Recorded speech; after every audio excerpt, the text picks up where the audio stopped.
इसको पैसा आप दिए हैं या आप हम बाबू दिए इसको पैसा आप दिए हैं? तो कह रहे हैं कि मंदिर में फूल बेचते हैं, ये सच बात है? फूल पत्ती हम बेचीला भैया, ये खाली हमसे 3 दिन से ये खाना ना खाता हूँ। अच्छा, ये खाना नहीं खा रहे? आईफोन के लिए खाना नहीं खा रहे? नहीं, तो आप इनको आईफोन दिला रही हैं, आप खुश हैं?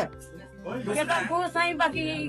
ఫ్రెండ్స్ వీడియో స్టార్టింగ్లో నేను ఒక వీడియో ప్లే చేశాను, అది చూసారు కదా. దాంట్లో ఒక అబ్బాయి 60,000 రూపాయలు తీసుకొచ్చి ఒక ఐఫోన్ కొంటున్నాడు. సో దానిలో తప్పేముంది అని చెప్పేసి మనకు అనిపించవచ్చు. కాకపోతే ఆ 60,000 రూపాయలు ఎక్కడివి అని చెప్పేసి వాళ్ళ మదర్ని అడిగితే వాళ్ళ మదర్ చెప్పింది ఏంటి అంటే, ఆమె పూలు అమ్మితే వచ్చిన డబ్బులు. పూలు అమ్మితే అంటే ఒకటి రోజులోనో 2 రోజుల్లోనో పూలు అమ్మితే వచ్చినవి కాదు, కొన్ని నెలల పాటు సంవత్సరాల పాటు ఎండనక వాననక కష్టపడితే వచ్చిన ఆ 60,000 డబ్బులను తీసుకొచ్చి ఇతనికి ఇస్తే ఇతని ఐఫోన్ కొనుక్కుంటున్నాడు. సో మరి ఇతనికి ఎందుకు ఈ 60,000 రూపాయలు ఇచ్చి ఐఫోన్ కొనిపిస్తున్నావు అని వాళ్ళని మదర్ని అడిగితే వాళ్ళ మదర్ చెప్పిన సమాధానం ఏంటి, 3 రోజుల పాటు ఐఫోన్ కావాలి అని చెప్పేసి అన్నం తినడం లేదట, అందుకోసమే ఐఫోన్ కొనిచ్చానని చెప్పేసి వాళ్ళ మదర్ చెప్తుంది. సో ఆ మాట చెప్పినప్పుడు ఆమె ఫేస్లో ఉన్న బాధను మనం అర్థం చేసేసుకోవచ్చు. 60,000 రూపాయలు అంటే నార్మల్ విషయం కాదు ఒక మిడిల్ క్లాస్ ఫ్యామిలీకి, లేకపోతే ఇలా పూర్ ఫ్యామిలీకి. సో ఇంతకుముందు నేను వీడియో థంబ్నెయిల్ పెట్టాను చూసారా. సో ఆ థంబ్నెయిల్ అనేది ఎగ్జాక్ట్లీ ఇటువంటి వాళ్ళ కోసమే. ఎవరైతే పేరెంట్స్ని కష్టపెట్టి అన్నం తినకుండా నాకు ఐఫోన్ కావాలని చెప్పేసి వాళ్ళ స్తోమత లేకపోయినా సరే వాళ్ళతోటి అప్పో సప్పో చేయించి ఐఫోన్ కొనిస్తూ ఉంటారు చూసారా. సో అందుకోసమే నేను ఈ థంబ్నెయిల్ అనేది పెట్టడం జరిగింది.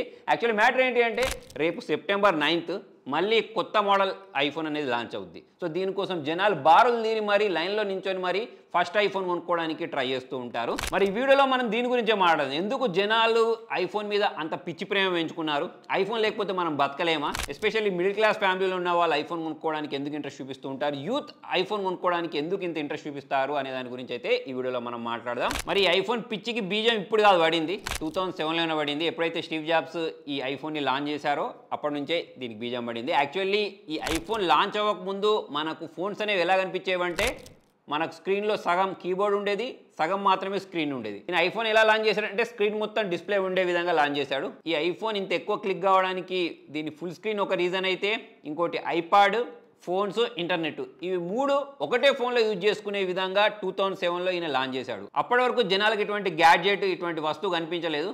ఇటువంటి వస్తువు కనిపించేసరికి జనాలు అందరూ పిచ్చోలు అయిపోయారు. లైన్లలో నించొని మరీ ఐఫోన్ కొనడం స్టార్ట్ చేశారు. ఈ ఐఫోన్ 1 లాంచ్ అయినప్పుడు ఈ ఐఫోన్ కొనుక్కోవాలని జనాలకు ఎంత కసి ఉండేనంటే, చాలామంది లైన్లో నించున్నారు చూసారా. సో దానిలో ఫస్ట్ ప్లేస్లో నించున్న అతని నిలబడ్డ ప్లేస్ని $700 ఒక లేడీకి అమ్మాడు. సో అలా ఐఫోన్ 1 మార్కెట్లోకి వచ్చిన తర్వాత చాలామందికి నచ్చడం స్టార్ట్ అయిపోయింది. దానికి రీజన్ ఏంటి అంటే, వీళ్ళు చేసిన మార్కెటింగ్ ఒకటైతే, ఈ ఐఫోన్ యొక్క ఇన్ హ్యాండ్ ఫీల్ అయినా, బిల్డ్ క్వాలిటీ అయినా చాలా బాగుండే. ఇంకోటి ఏంటంటే, వీళ్ళు సైకలాజికల్ ప్రైజింగ్ని పెట్టారు. అంటే ఫర్ ఎగ్జాంపుల్ సామ్సంగ్ బ్రాండ్ గురించి మాట్లాడితే, ఈ బ్రాండ్లో ఫోన్స్ అనేవి మనకు ₹1,00,000 విలువ చేసే ఫోన్స్ దొరుకుతాయి, ₹1,50,000 విలువ చేసే ఫోన్లు దొరుకుతాయి, అలానే ₹2,000 విలువ చేసే ఫోన్లు కూడా ఈ సామ్సంగ్ బ్రాండింగ్లో దొరుకుతాయి. అంటే ఇదే బ్రాండ్ ఫోన్ని డ్రైవర్ కూడా వాడుతున్నాడు, ఇదే బ్రాండ్ ఫోన్ని ఓనర్ కూడా వాడుతున్నాడు. ఇక్కడే యాపిల్ వాళ్ళు గేమ్ ప్లే చేశారని చెప్పేసుకోవచ్చు. ఓన్లీ యాపిల్ వాళ్ళనే కాదు, మీరు లగ్జరీ బ్రాండ్స్, బట్టల బ్రాండ్స్ తీసుకున్నా, లేకపోతే షూస్ బ్రాండ్ తీసుకున్నా, గుచ్చి తీసుకున్నా, ఏది తీసుకున్నా సరే వాళ్ళు కూడా చేసేది ఇదే. ఇప్పుడు మనం ఐఫోన్ స్టార్టింగ్ ప్రైస్ గురించి మాట్లాడినట్టయితే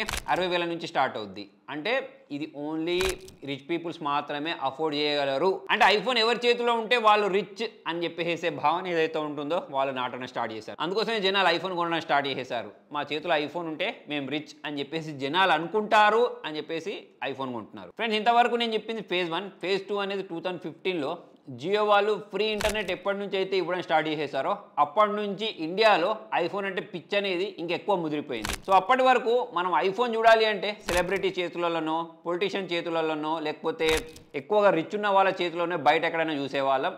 ఎప్పటి నుంచి అయితే జియో వాళ్ళు ఫ్రీగా ఇంటర్నెట్ ఇవ్వడం స్టార్ట్ చేసేసారో ఇక అందరూ మొబైల్లోనే ఐఫోన్ని చూడడం స్టార్ట్ చేశారు, ఐఫోన్ మీద ప్రేమ పెంచుకోవడం స్టార్ట్ చేశారు. ఇండియాలో జియో వాళ్ళు ఫ్రీగా ఇంటర్నెట్ ఇచ్చిన తర్వాత ఐఫోన్ సేల్స్ అనేవి 76% పెరిగిపోయాయి. ఈ మిడిల్ క్లాస్ పూర్ పీపుల్స్ గురించి మాట్లాడినట్టయితే ఒక్కసారైనా ఐఫోన్ వాడాలి, ఒక్కసారైనా ఐఫోన్ కొనుక్కోవాలి, ఒక్కసారైనా నేను ఐఫోన్ కొనుక్కున్నాను అని చెప్పేసి నా ఫ్యామిలీ మెంబర్స్కి, ప్రపంచానికి చూపించాలి అన్న తపన ఏదైతే ఉంటుందో ఇది పెరుగుకుంటూ వచ్చింది. ఒకప్పుడు Tier 1 సిటీస్లో ఉండే వాళ్ళు మాత్రమే ఐఫోన్ ఎక్కువ కొనుక్కునే వాళ్ళు. అంటే లక్షలలో జీతం ఉండేవాళ్ళు, లేకపోతే ఆల్రెడీ పెద్ద పెద్ద బిజినెస్ చేసే వాళ్ళు మాత్రమే ఐఫోన్ కొనుక్కునేవాళ్ళు. దాని తర్వాత Tier 2, Tier 3 సిటీస్లో ఉండే వాళ్ళు కూడా ఐఫోన్ కొనుక్కోవడం స్టార్ట్ చేసేసారు. దానికి రీజన్ ఏంటి అంటే, ఐఫోన్స్ అనేవి మనకు సెకండ్ హ్యాండ్లో కూడా దొరకడం స్టార్ట్ అయిపోయాయి. ప్లస్ ఆండ్రాయిడ్తో పోల్చుకున్నట్టయితే ఐఫోన్ యొక్క లైఫ్ స్పాన్ అనేది ఎక్కువ వచ్చేది.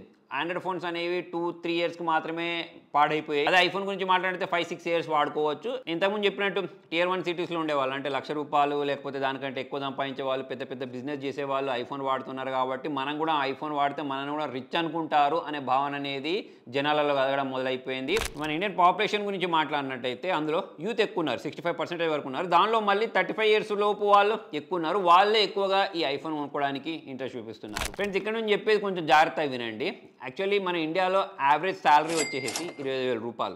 అదే ఐఫోన్ గురించి మాట్లాడినట్టయితే 60,000 నుంచి మొదలు పెడితే 1,50,000, 1,60,000 వరకు దొరుకుద్ది. సో అంటే మనం ఒక ఐఫోన్ కొనుక్కోవాలి అని అంటే యావరేజ్గా చెప్తున్నాను, మనం 4-5 నెలల శాలరీని తీసుకెళ్ళి యాపిల్ వానుకో లేకపోతే షాప్ వానుకో ఇస్తే ఆడప్పుడు మనకు ఒక ఐఫోన్ ఇస్తాడు అన్నట్టు. చాలామంది అనొచ్చు, నేను అలా ఎందుకు కొనుక్కుంటున్నాను, నేను నో కాస్ట్ ఈఎంఐలో ఐఫోన్ కొనుక్కుంటాను అని చెప్పేసి కూడా అనొచ్చు. నో కాస్ట్ ఈఎంఐలో కొనుక్కున్నా సరే మనకు కొన్ని హిడెన్ ఛార్జెస్ పడతాయి. ఫర్ ఎగ్జాంపుల్, మీరు iPhone 15 Pro Max కొనుక్కున్నారనుకోండి, దాని విలువ 1,50,000 ఉందనుకోండి, దానిలో మనకు నో కాస్ట్ ఈఎంఐ రూపంలో పడే ఇంట్రెస్ట్ ఏదైతే ఉంటుందో వాళ్ళు తీసేస్తారు. కాకపోతే ఇక్కడ మనకు GST అనే పేరుతోటి ₹3,750 మనకు GST రూపంలో తీసుకుంటారు. దాని తర్వాత ప్రాసెసింగ్ ఫీ అని చెప్పేసి ₹1,500 ఎక్కువ తీసుకుంటారు. అంటే మన దగ్గర నుంచి ఒక ₹5,000, ₹6,000 ఎక్స్ట్రానే తీసుకుంటున్నారు. అయినా కూడా 70% ఐఫోన్ కొనుక్కునే వాళ్ళు ఈఎంఐలోనే ఐఫోన్లో కొనుక్కుంటున్నారు. సో దీనికి రీజన్ ఏంటి అంటే ఐఫోన్ని ఒక స్టేటస్ సింబల్ లాగా ఫీల్ అవ్వడమే. ఇక్కడ ఐఫోన్ పిచ్ అనేది ఎంత ముదిరిందంటే దీన్నే ఆసరాగా చేసుకుని స్కామర్స్ కూడా ఫ్రాడ్ చేస్తున్నారు. చాలా చోట్ల, అంటే ఫేస్బుక్లలో, యూట్యూబ్లలో కొన్ని చోట్ల యాడ్స్ ఇస్తున్నారు. 15,000కి ఐఫోన్ ఇస్తాం, iPhone 15 ఇస్తామని చెప్పేసి. సో దీన్ని చాలామంది నమ్మి వీళ్ళకి సంబంధించిన హార్డ్ అండ్ మనీ ఏదైతే ఉంటుందో, కష్టపడి సంపాదించిన డబ్బులు ఏవైతే ఉంటాయో తీసుకెళ్లి వాళ్ళ చేతిలో పోస్తున్నారు. వాళ్ళేమో అక్కడ నుంచి ఇటుక పిల్లలు, సబ్బు బిల్లలు పంపిస్తున్నారు. అంతేకాకుండా కొన్ని ఫేక్ టెలిగ్రామ్ ఛానల్స్ కూడా ఉన్నాయి. దానిలో కూడా ఐఫోన్ తక్కువ ధరకి ఇస్తామని చెప్పేసి అయితే మనకు అడ్వర్టైజ్మెంట్ చేస్తున్నారు. సో అటువంటి ఛానల్స్ నమ్మకండి. ఒకవేళ మీరు ఐఫోన్ అనేది చాలా తక్కువ ధరకు కొనుక్కోవాలి, చాలా రోజుల నుంచి నేను ఐఫోన్ కొనుక్కోవడానికి డబ్బులను పోగేసుకుంటున్నాను అని అనుకునే వాళ్ళు, ఈ సెప్టెంబర్ 29th నుంచి Amazon great Indian festival, Flipkart big billion day start అవ్వబోతుంది. దీనిలో చాలా తక్కువ ధరకు మీకు నిజంగానే ఐఫోన్ దొరుకుద్ది. ఓన్లీ ఐఫోన్ అనే కాకుండా ఇంకా చాలా రకాల వస్తువులు, టీవీస్ అయినా కానివ్వండి, ఆండ్రాయిడ్ ఫోన్స్ అయినా కానివ్వండి, ఇయర్ పాడ్స్, వాచెస్ అన్ని చాలా తక్కువ ధరకు దొరుకుతాయి. సో ఇలా చాలా తక్కువ ధరకు దొరికినప్పుడు ఆ ఇన్ఫర్మేషన్ మీకు తెలియాలి అంటే మన తెలుగు టెక్ డీల్స్ టెలిగ్రామ్ ఛానల్లో జాయిన్ అయిపోండి, లేదా మన వాట్సాప్ ఛానల్ జాయిన్ అవ్వండి. అక్కడ ఆ వస్తువులు చాలా తక్కువ ధరకు దొరికినప్పుడు మాత్రం నేను పోస్ట్ చేస్తూ ఉంటాను. అక్కడ నుంచి కొనుక్కొని మీరు మీ డబ్బులను సేవ్ చేసుకోవచ్చు. నేను మొత్తాన్ని చెప్పాల్సుకునేది ఏంటి అంటే రేపు సెప్టెంబర్ 9 మళ్ళీ కొత్త ఐఫోన్ లాంచ్ అవ్వబోతుంది. దానికోసం మనం గంటల తరబడి లైన్లలో నించుని కొట్టుకొని మరి ఐఫోన్ కొనుక్కోవాల్సిన అవసరం లేదు. సెకండ్ విషయం వచ్చేసి మన దగ్గర డబ్బు లేకపోయినా సరే పేరెంట్స్ని ఎలాగైనా ఇబ్బంది పెట్టి అన్నం తినకుండా ఐఫోన్ కొనుక్కోవాల్సిన అవసరం లేదు. థర్డ్ వచ్చేసి మన శాలరీ అనేది తక్కువ ఉన్నా సరే లక్షలలో విలువ చేసే ఐఫోన్ని ఈఎంఐ రూపంలో కొనుక్కొని దాని తర్వాత ఈఎంఐలు కట్టలేక ఇబ్బంది పడే బదులు ఐఫోన్ కొనుక్కోకపోవడమే బెస్ట్.